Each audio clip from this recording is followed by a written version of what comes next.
মায়ার সংসারে মায়া সরাসরি জগতরে সারি উঠি যে বয় আমাকে কেন্দ্র করে নিতুর ঘুরিব লাগিছে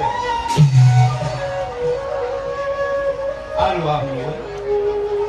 জগতরে সকল প্রাণীর হৃদয়তে বিরাজমান হই যে যেনি কর্ম করে তার তেমনি ফল ভোগ করে আহিছে এই সময়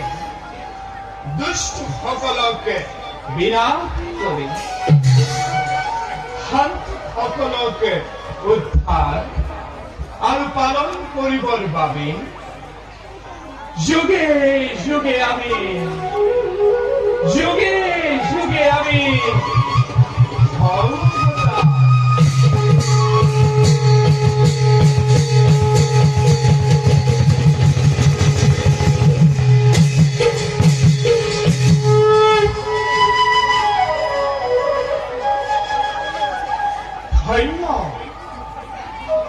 ধন্য দীনদয়াল তোমার উদ্দেশ্য অতি মহান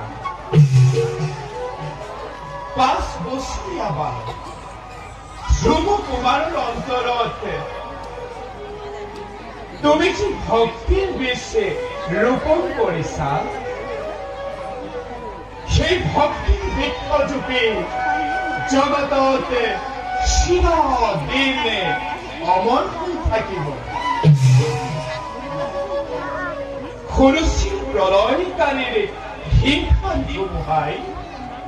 সেই বৃক্ষ চুপির উপরতে শিখর আঘাত করিলেও ধ্রুবর ভক্তি হিমালয়ের দলে অচল অতল হয়ে থাকিব ভক্ত ধ্রুবরে একান্ত হরিভক্তিয়ে মুখ অস্থির করে তুলিছে যাও মই এতিয়া অত্যন্ত